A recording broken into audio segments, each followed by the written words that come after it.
All right, check one, check two. This is it. Welcome to the Cannabis Coffee Hour. Yeah. With your host, me, Rob Cantrell. Oh man, I got a great episode, an exciting episode, a dope guest, an old friend, a good friend. He's been on the Conan O'Brien show. He has been on music videos with Elton John. He's been in major motion pictures. He directs. He does stand-up. He's dope as hell. Please give it up for the one and only Victor Varnado. All right, I sound great. Yeah, this sounds awesome. Thank you. Nice.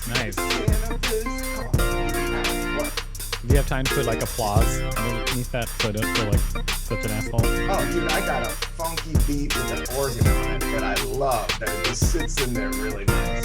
But yeah. I always feel kind of like an asshole in the fake claps. But with showbiz, it's nice to it's nice to bookmark. I get it. I've got a midsection with an organ on it, so.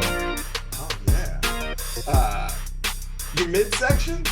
Yeah, my organ is my penis. So my midsection is. You have a sexual organ. Yes. Yes. There's audio organs, and then there's sexual organs, and then what other organs are there? Oregon Trail. The Oregon Trail. Oh, yeah, Oregon Trail. Organs, man. Organs and organisms. That's what we're talking about.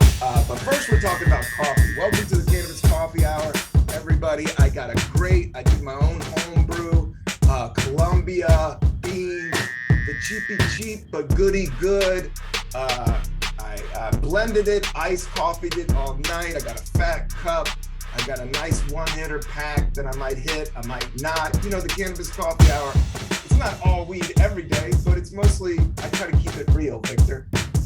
Where are you with coffee these days? I do. I usually start my day with coffee. My wife, Leslie, she does a bit of the French press action, which I won't touch. I refuse to French press coffee, but she really likes the French press. I'm with her. Oh, yeah? Yeah, I'm a French press, but I get what you're saying. You don't like the grounds, or you might sound something else. I don't like anything like, for instance, like coffee or anything that is not like my thing. I don't like to put extra effort into it. Like I like coffee, but I'm not like, I don't know the name of every bean. I don't really care about the name of every bean. I don't care where it comes from. I do like coffee. When somebody serves me a good cup of coffee, I recognize it as a good cup of coffee, but I'm not going to go out of my way with a coffee apparatus for coffee. I'm just like, either like if it was left up to me, I would just brew it in something that brews it fast and then I'm done and I can have good coffee. But I'm not going to spend time on building a coffee machine. I'm not doing that. Well, Coffee Mate, the plastic office coffee is all good too, you know? Even the powdered milk sometimes kind of hits. If you do that just right, you know, that classic office coffee from Coffee Mate. Let's say if you're going to rent a car or you're going someplace or you got a temp job and you just got that awful piece of coffee and then you put the powdered fucking carpet cleaner in there and you shake it up. It's still pretty good. Yeah. In fact, I will say some of my favorite coffee sometimes is when you don't have any time for coffee and you just walk up to the food truck and you're like, just give me your coffee, make it light and sweet, because that covers up whatever problem the coffee itself has. Oh yeah, that's a Brooklyn bodega move right there. That's exactly. A hardcore and so Brooklyn bodega move right there. And then it's all good. I'm just like, okay, I got it. I'm good with my coffee. I'm about to roll with this coffee and do my coffee thing. Yeah, do your coffee thing. And the thing about light and sweet, that's what you do at the bodega or deli. They probably do it in other places as well. And if you have shitty coffee and they add milk and sugar to that, then it gets delicious. You start getting to a chocolate. All chocolate is like really sugary cocoa beans. So when you start dealing with like cream and sugar with a basic cup of coffee, you can dance into a nice place. Yeah, it's great. I mean, it tastes at that point, it just starts tasting great. You're just like, okay, it doesn't even matter how it started. It could have been just like a lump of shit, and then it's good. Yeah. there's something about waking up. Like I just really, it's gotten to a point. It's a bad, but I've moved beyond it. But I really do need like a full French press every day, at least every morning. It gets my 3 cups I'm on the going. other side of that, man. Yeah. I'm on the other side of that. I just like to get my coffee and then just go and do other things besides pay attention to the process of making coffee. Yep. I'm the same way with weed. Like I have friends who are like, this weed, comes from X place, and this is the special material that I use, and I grind it up like blah, blah, blah, and all this stuff. And I'm just like, what's the quickest way to just handle this weed so that I can get the benefits of it without having to do research or without having to put together like a Rube Goldberg machine that is going to like spice the weed with grape flavor or something like that. I don't need all that. I just need it to be, I am a person, I've got ADHD. All right. I'm a crazy person most of the time. And yes, you are. No, you're very sane. I'm not into calling everybody crazy anymore because it's a crazy world out there. But I get what you're saying. I think you're highly creative, and I'm the same way. It's hard. I think that nobody's sane, actually. Yeah, nobody's sane. Yeah. And to testament to that, I don't know that there's anybody who's ever been in a relationship that they can, if you've ever been in a relationship with anybody, you can describe that person using only facts that makes them sound absolutely insane. You can, because when you get to know anybody, it's just nuts. Everybody's nuts. Yeah, that's why you don't want to go too deep with people. I try to keep it like I used to be like, you got to know everybody and you got to know their family and really care. But now I'm just like, you just got to be nice, and life is hard, and everybody's dealing with super complex shit. Oh yeah. In the back of their mind. So it's like, yeah, you don't want to dig too deep or you're going to find some crazy. You don't have to dig too deep with anybody, but I just always assume that everybody is just like struggling. Everybody's doubting themselves. Everybody's got anxiety. I mean, even the most people who seem the most confident and talented and just doing all kinds of like crazy stuff. Like for instance, me, like years ago, I would have looked at my life right now and then I would have envied my life. And then now that I'm here, I look at my life and it still feels like I'm struggling. I'm on the precipice of failure all the time, just because that's how my mind works. And so I feel like everybody's that way.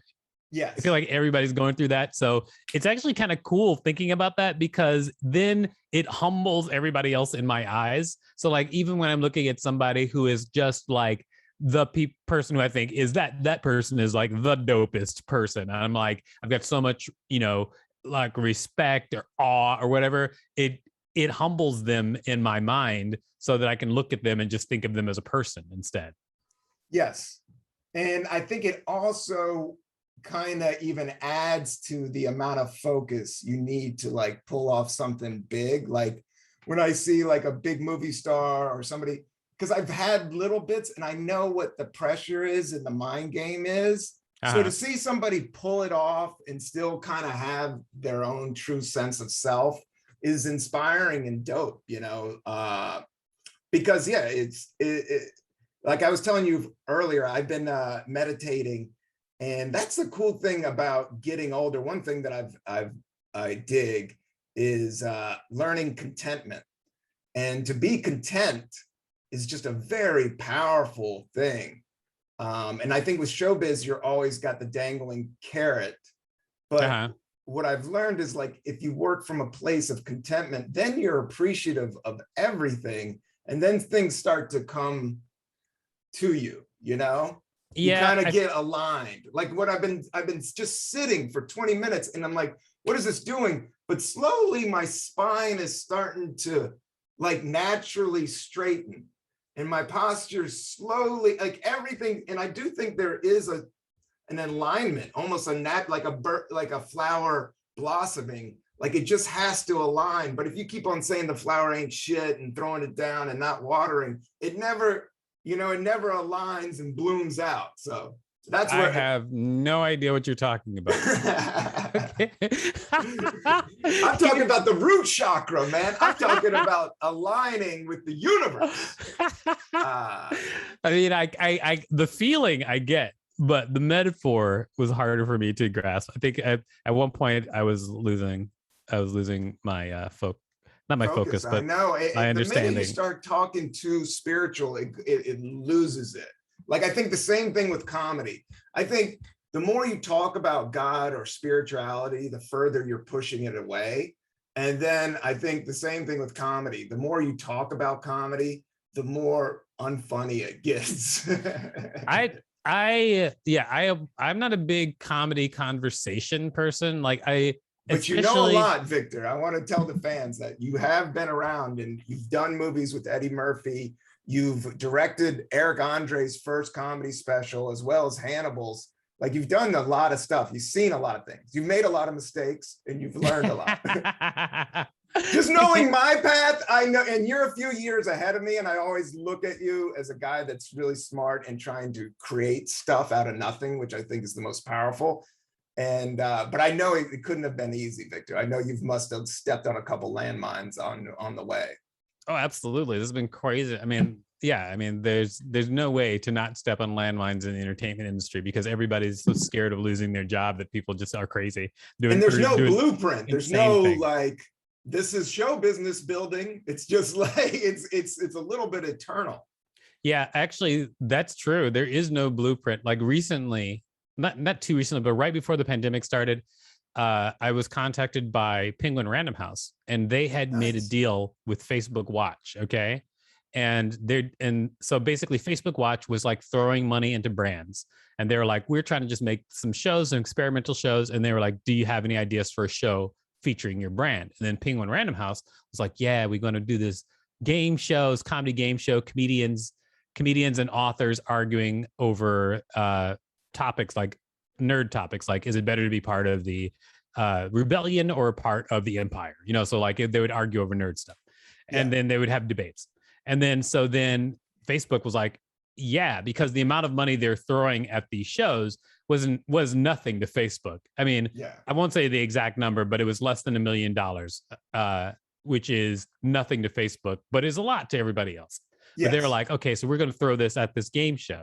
And then Penguin Random House, the people who were actually pitched the show to Facebook were just like the corporate video department at Penguin Random House. They did not know how to make a game show. Okay. They're good at what they do, which is, you know, make videos for Penguin Random House, but they're not like they're not like a television production company. Yeah, but the game show game is, there's a specific model and how things work. It's almost like the board game, like it's a long tradition. But if you know how to do it, you can line it up nice. Exactly. And so they came to me and they're like, hey, can you make this game show for us? Right. And I said, yes, never having made a game show before. Yes. But you are smart. You were on the spelling bee. I was not. Did on you the win the spelling bee? I was in debate club. Okay, debate club. Yeah, I was on debate club. Everybody, Victor has a fascinating. He comes from Gary, Indiana. Sorry to enter the plug, but before we start going, I just think how fascinating. From Gary, Indiana, started in improv, moved into acting and stand up, and you directed, and now you're pitching shows, and you have your own production company. Everybody, so he's gone from stand up, improv, acting to directing, and now it's the name of the game is producing your own stuff, and now you're producing actual game shows for Facebook. Yeah, I mean, definitely. And making that game show was crazy because I really didn't know what I was doing, but like, and producing now is just, I mean, you're right, it is about making stuff. I mean, I still do stand up and I still act, but it does help when you're just like owning a piece of stuff you're creating. That's a big plus.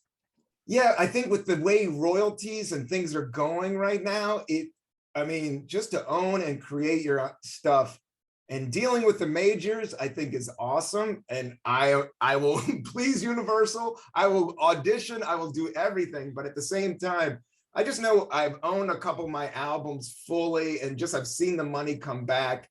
And I know if I signed with like Comedy Central early on, like after 10 years, those contracts are set up that they kind of, after 40 years, they're going to own all the shit that they produced for you, you know? Yeah. You may get residuals for like 10 years, but your grandkids, if you made a dope ass album, after 40 or 50 years, they're not going to see much of that money. Yeah, it's a good idea to try and keep your hands on as much stuff as you can. And then but don't piss off the big boys. Well, I mean, what you need to, I think what people need to do, and this is, I mean, I only started trying to do this 3 years ago. Okay. And so, and not as, I don't know, for people who are listening, not trying to be in entertainment. I've been in entertainment for many years, but I only, 3 years ago, I only decided to work everything in a different way, because this is the way I look at it. Okay. So in entertainment, like everybody out in the entertainment world, they're all like working from the bottom up. But I figured there has to be a better way. There has to be a way to work not from the bottom up. Like, let me give you a visual description. Okay, look at it this way. You're in entertainment. You're in entertainment, and what you're always trying to do is you're always trying to reach out to other people and draw them toward you. You're trying to get more followers. You're trying to get more people to know you. You're going from city to city. Yeah, you're going from city to city, trying to build your platform. However, you could build your platform a different way. Rather than you being the single beacon trying to bring people to you, what you can do is you can focus on turning every opportunity into something that brings people to you as well.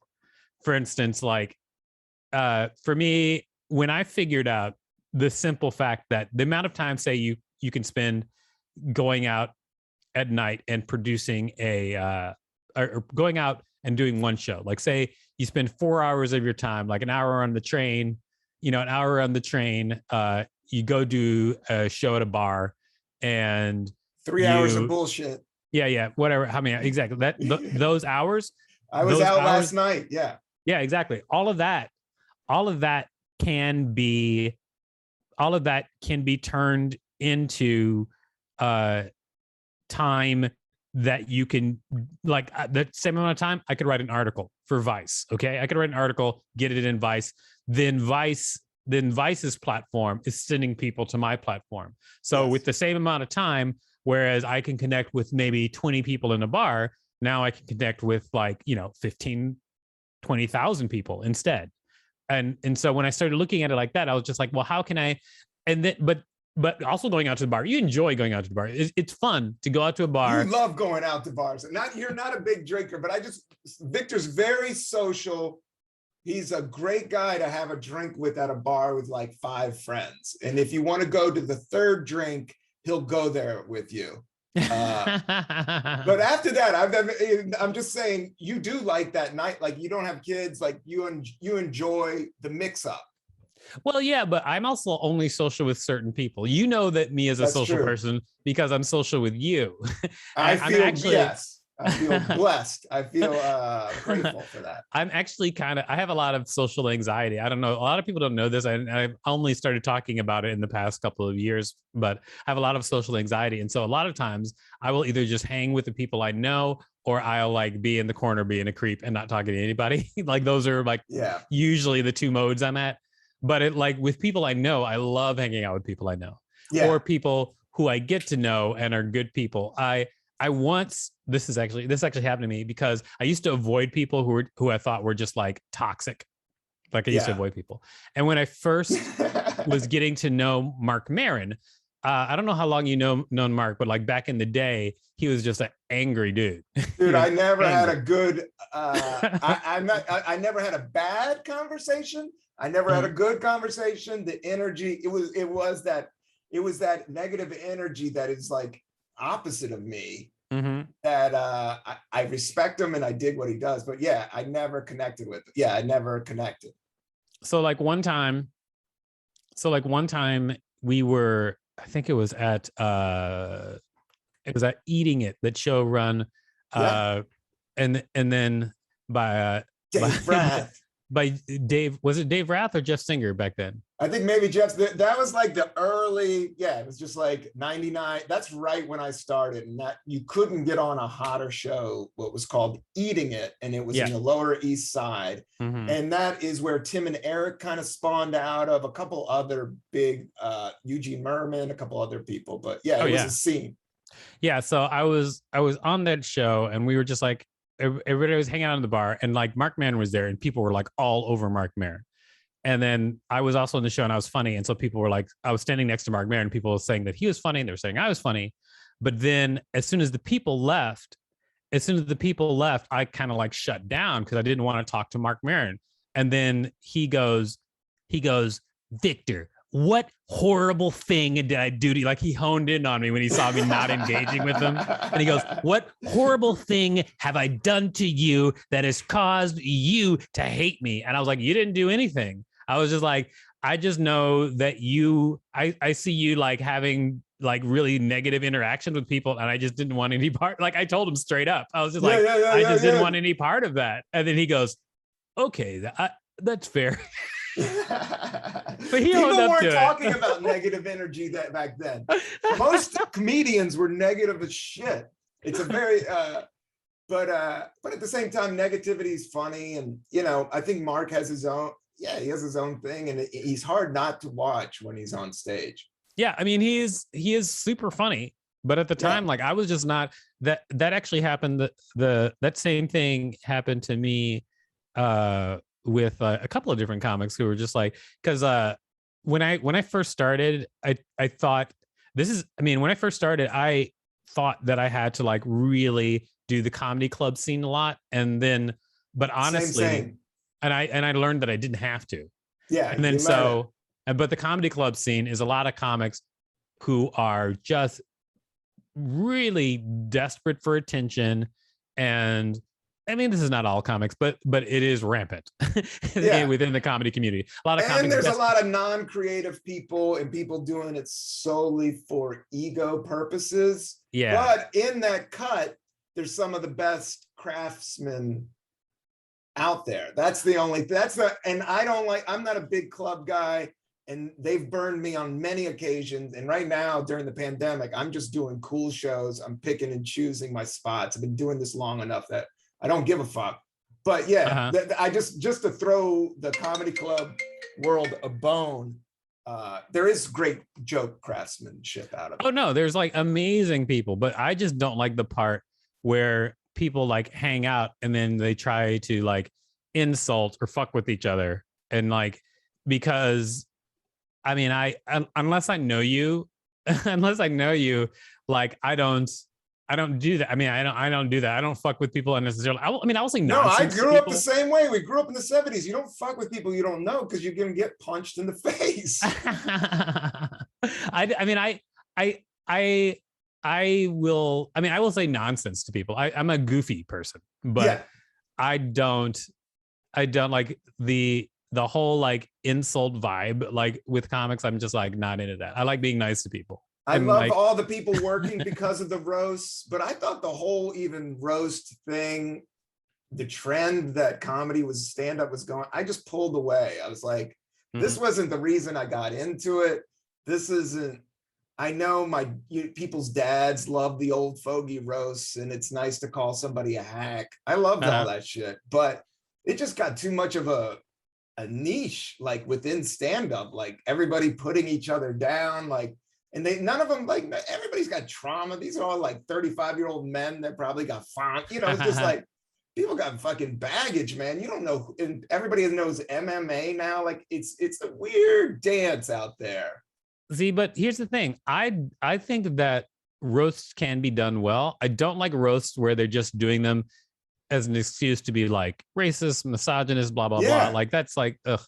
I mean, but to be honest, it got to that way. It got to this formulaic, like, okay, we're going to bring out all the 80s jokes that none of these millennials know.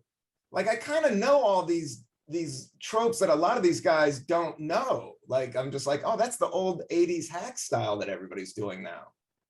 But to be honest, like, Battleicious is a roast. It's It a, is. I never liked battle rap. I was into Houdini, but I love your show, and I love hip hop. I love rhyming. I like I like playing with words. I think it's poetry. I think it's creativity. I think creativity needs to create. It's very organic, much like the flower trying to blossom when you meditate and you find the lines just right, and it comes out, and you just want to here we sing go that with this beautiful flower. song. He won't give up this garden metaphor. I just can't. You gotta go. It's all about nature. But I'm saying Battleicious is a roast, but it's not like a mean roast. It's just just so Victor, everybody knows, Victor produces and runs a great comedy rap battle program that was a show for years. It's done some great pilots. I could see it being a TV show any minute. It's called Battleicious. It's literally like 8 Mile with comics. It's hilarious. Yeah, and I'm actually talking to some companies about doing it as a show. This is a weird thing because like for every Netflix out there are 1,000 wannabe Netflixes who all need content, and so I'm trying to like get Battleicious up and running somehow. We'll see. The Stork streaming service. Exactly. All about storks in one comedy show. Yeah. So I don't know. I mean, but no, it's a great idea, I Victor. I love battles, and I love that. But yours was goofy, and when people went like there was such a ham bone thing to it. Like when people went super negative on Battleicious, it didn't really work. Oh no, because everybody else was goofy, and then I would also make fun of people. I would also make fun of people because I was hosting. I would make fun of people for being super negative because I was just like, "What are you doing? We don't need that." And Victor was his whole thing was King Super Nuts. That's his MC name is King Super Nuts. He has very big testicle, as the name moniker says, but that's more of an essence. I have never seen his testicles. King Super Nuts. That's right. I'm working on an EP for King Super Nuts right now. Oh yeah, I'm working on some joints myself, my man. Oh yeah. Yeah. I got a music project that I keep on talking about it on the podcast, but I'm finishing up and I'm shooting some of the videos this week. And so I'm slowly, during the pandemic, I went hard into GarageBand, playing guitar, messing with sounds, messing with vibrations. That's what I like about podcasting as well, that, I make my own beats for this thing, and, it keeps us out there. And now with the Zoom, dude, I'm talking to director, writer, Victor Varnado. We live in the same city. We don't need to Zoom. We don't. I wanted to go to the park and do it with you there, but it's rainy out. So it's nice to stay flexible. Yeah, it is. It is. It's raining, so screw it. Screw it, man. You can live inside a tiny TV. Yeah, I got my 80s television here, so it looks dope, especially because of your background. It's really funny. yeah, it's just gray.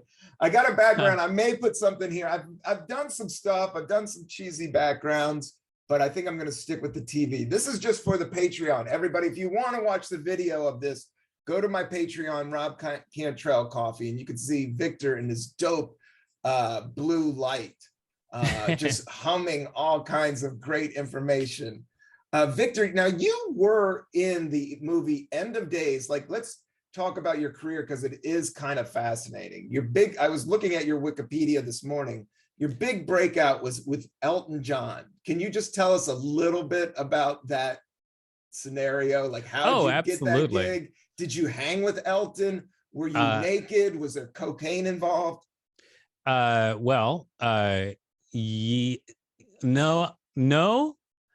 No, and yes. Okay. Oh, wow. Okay. We don't know where these land, but I'm ready to hear this. I'm going to fire up a little one-hitter as Victor tells us the story of Elton John. The way that I got cast in, they were looking for light-skinned people with like light hair. And a casting director was trying to find people at a dance club. I was dancing. They wanted dancers, light skin, light hair. As an albino, I totally fit. Victor has a look. He has a look.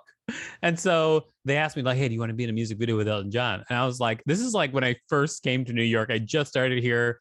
I started going out to a night to clubs, and then a casting agent walks up to me like, this is like my dream of like this is like 2 years into 2 years, I mean 1 year into New York. And so like Jesus. 1 year New York, I'm dancing at a club, and a casting director walks up to me and says, "You want to be in an Elton John music video?" I was like, "Oh, entertainment's easy." That's what I think first.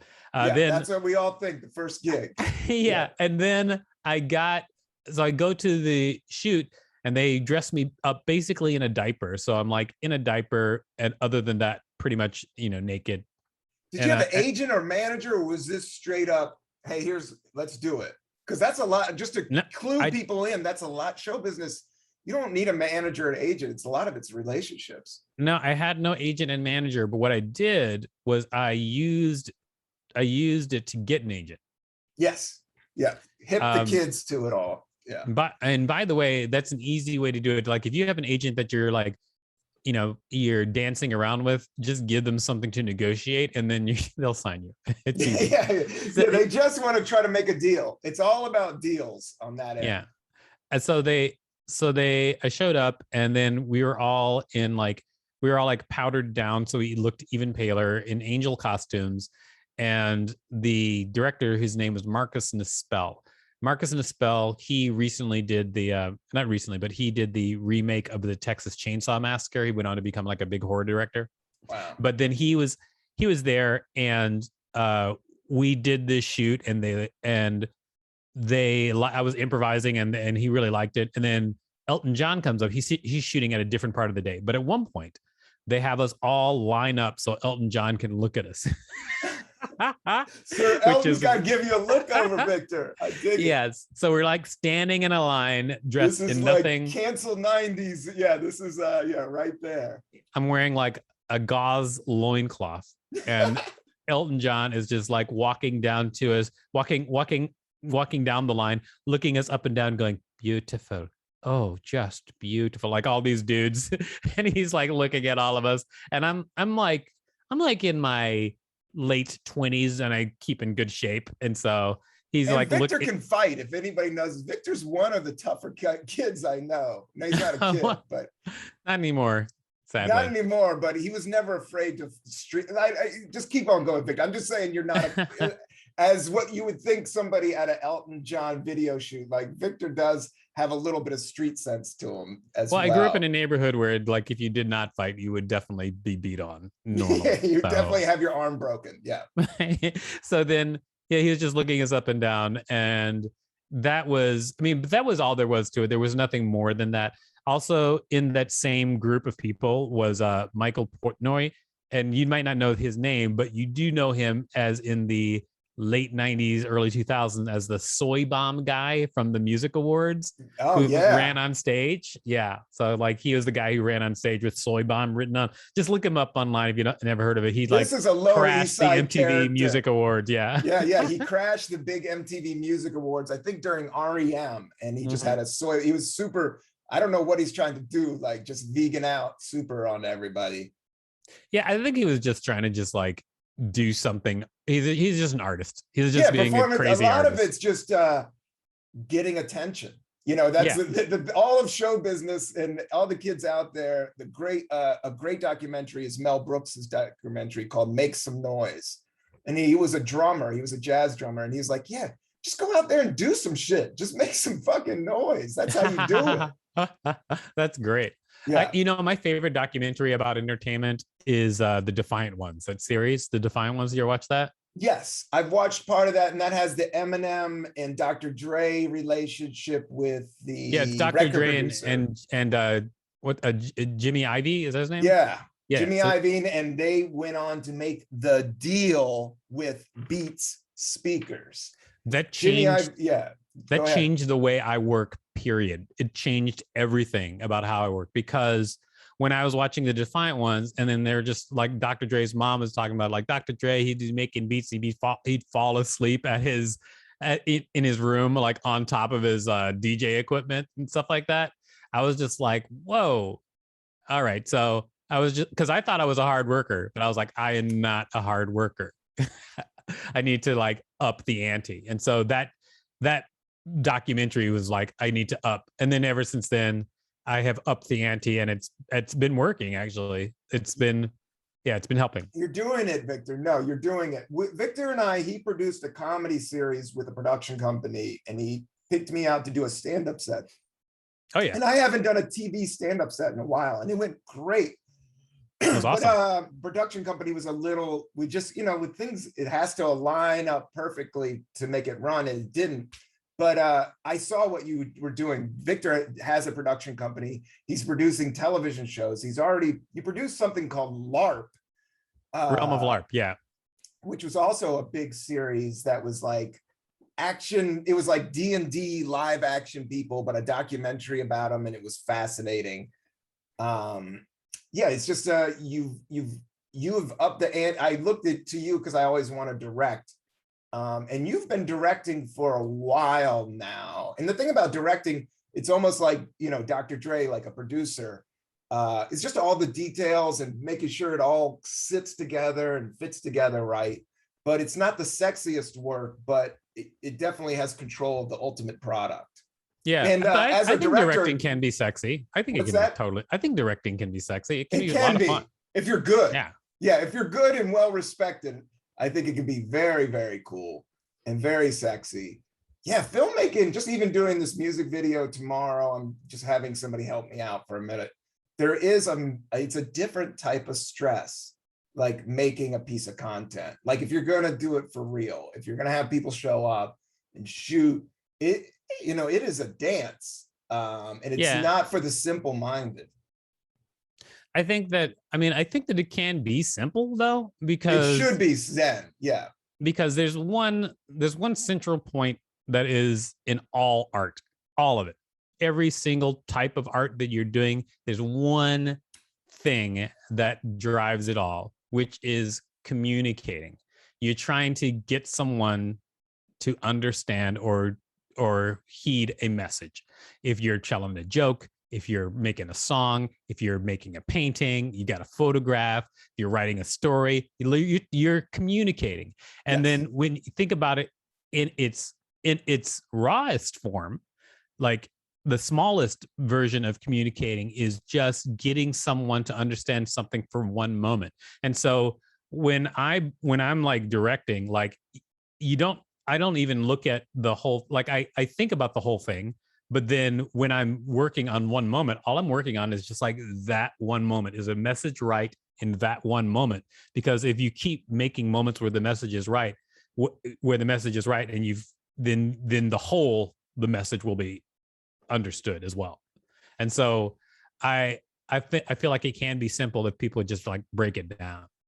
Just break it down to its simplest point, because you think about the overall thing and you think about the overall parts of the thing, and then you think about the things that you have to do to make those parts come to life. And then when you have it all broken down to little pieces, just work on that one little piece, because everything else is already planned out. So then work on the next little piece and work on the next little piece. And then eventually it's all a big thing.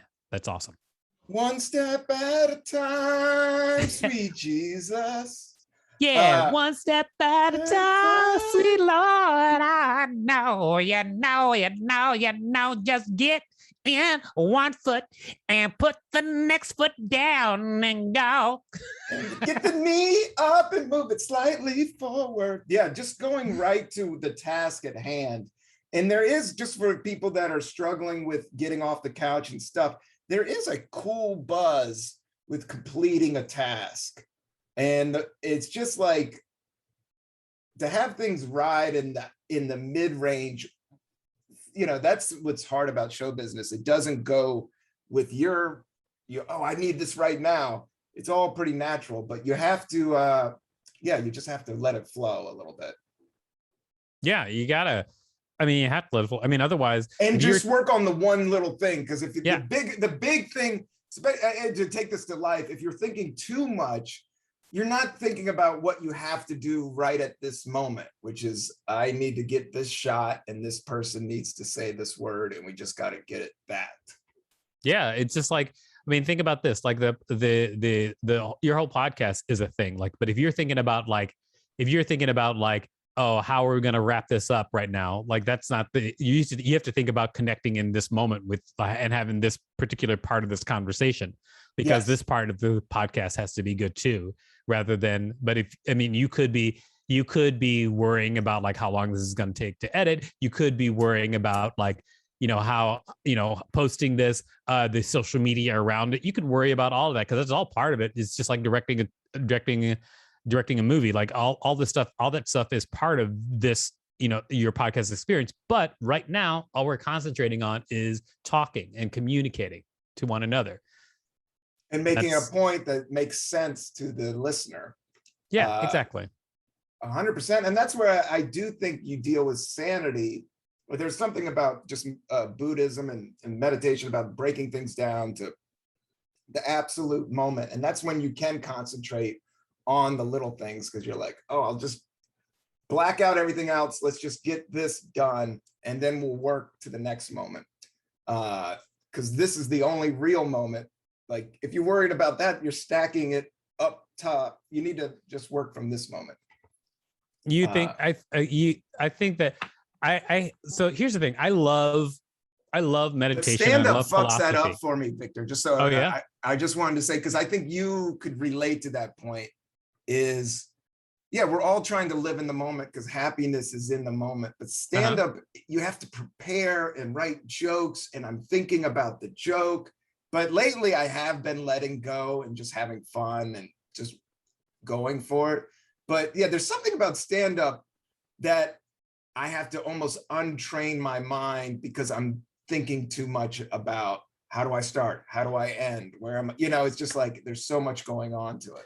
Yeah, it depends. Like, I mean, stand-up is a thing where like when you just jump on stage, like you kind of need it's especially at shows where the audience is not a sea of people. Okay, because it shows where you have like a ton of people in the audience. Like I think the biggest crowd I ever performed for, I think, was about 5,000 people, and that was the easiest show. Even though it is because no, they're set up for you. If you know what you're doing, you got to know some jokes. If you've got some jokes and you have 5,000 people, you're good because the thing is that somebody's gonna get it. If you got 5,000 tries at getting your joke, somebody's gonna, and if it's stuff that that works, somebody's gonna get it. Now, if it's a smaller room, you have to know the mood of that room.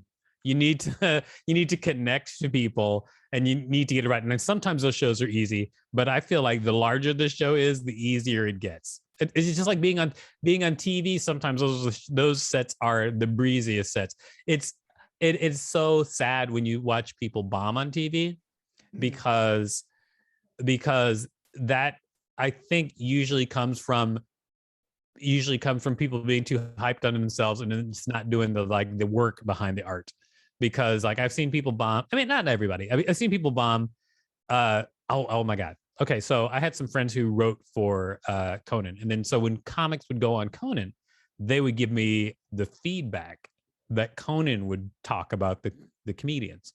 Yeah, and then I'm not going to say any comedians' names, obviously, at this point, but but there's one comedian who went on, very popular comedian, and he went on and he bombed hard, and then Conan was just like, that guy was the epitome of cool kid. Like he wasn't trying to work, he wasn't trying to do real jokes. He got on this show based only on the fact that everybody thinks he's cool, and like Conan was like, he's not an artist or something like Conan went off. And so but that is I think part of what happens to people when they play those specific rooms that have like a mood. Like for instance, like we talked about Eating It, like that show has like a particular mood, and then like the cool comics, like even if they're shitty, people laugh because they're like, ha ha ha, of course we laugh at this guy, he's the best, It's like the Emperor's New Clothes, I see his clothes, of course I can totally see.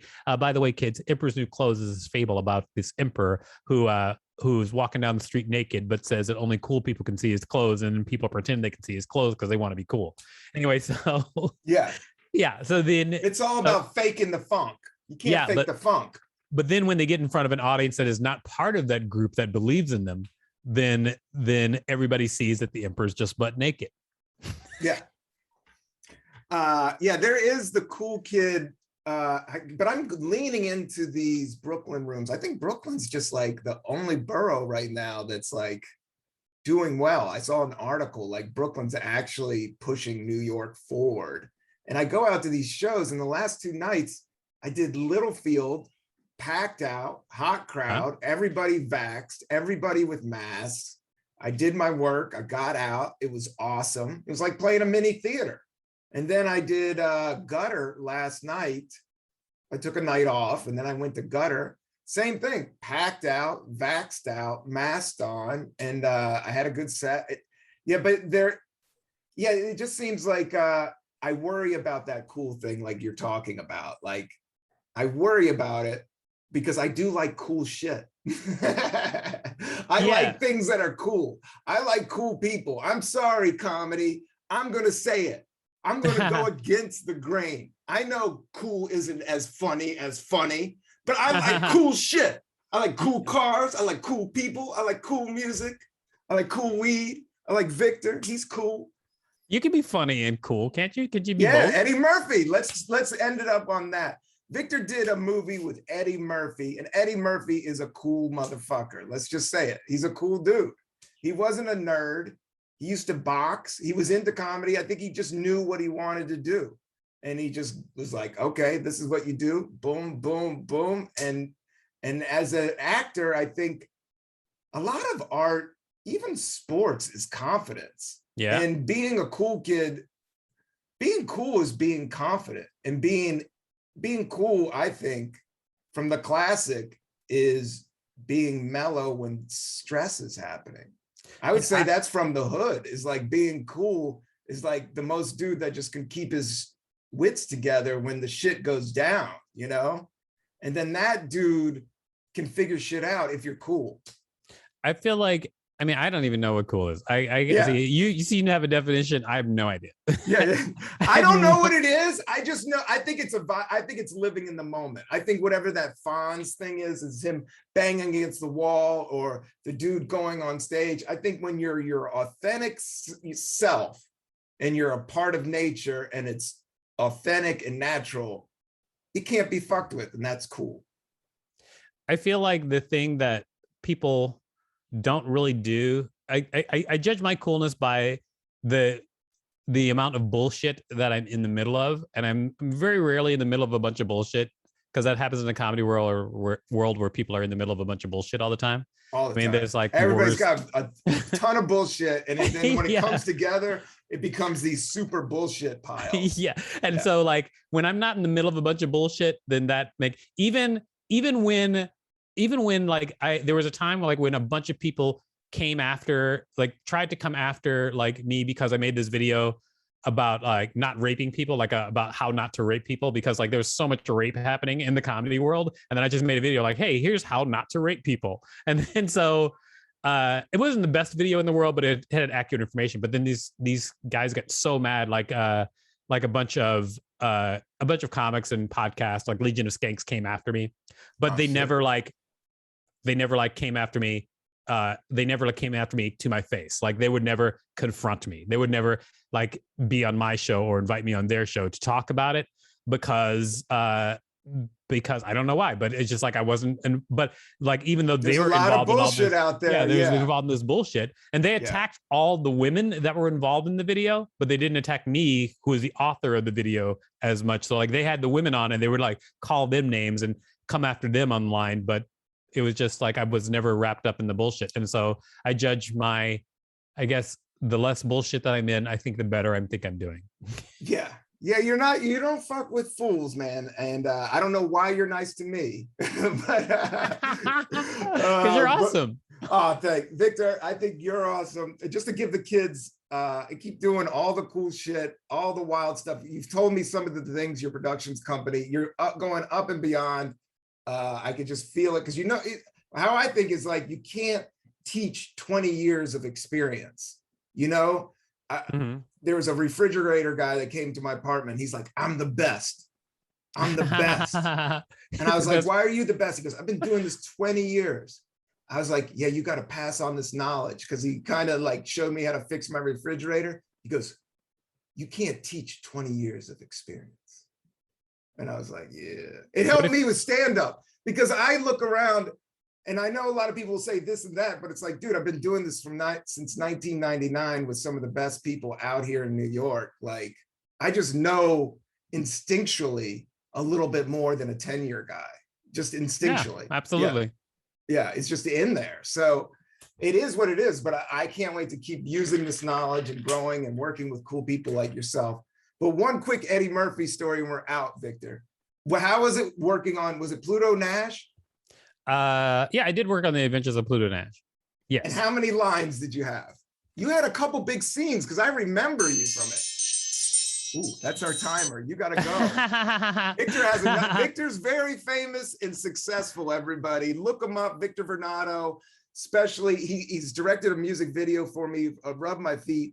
Can we give the actress, can you please give her some shout out? I want to say her name correctly. Diane Langen. She's amazing. She recently passed away. She is 100% awesome. I love her so much. She's one of my best friends. And then sweetest person to work with. I do want to say though that on if I have time, on October 19th, Christian Finnegan's Show Your Work comes out, a special which I directed, and it's coming out October 19th. And also check out my podcast, Six Unseemly Questions, at unseemlyquestions.com, y'all. It's a game show podcast. You have to come back and do it again. I've done it and it was fun. Any Victor projects I'm down for. He'll throw all kinds of stuff at me, but they're usually fun and out of the box and awesome. Please check him out. He's doing great stuff. I love you, Victor. Yeah, you did Pluto Nash. You did a couple lines. It came out. It was awesome. Well, it's just awesome that you did. I know it didn't do well in the box office, everybody, but it also, it was just to get a part in a major motion picture trips me out. And that you did that so early in your career and you did it with such a well-known actor as Eddie Murphy. I just think it's kind of cool. So I just I can't tell you what's happening exactly right now, but there's more stuff coming up, everybody. So yeah, he's got a ton of watch out. Victor is no joke. He also knows karate, and he's awesome and one of my favorites. Thanks for being on the Cannabis Coffee Hour, Victor. Thanks for having me, man. All right, Victor Varnado, everybody. Peace and one love. Yeah.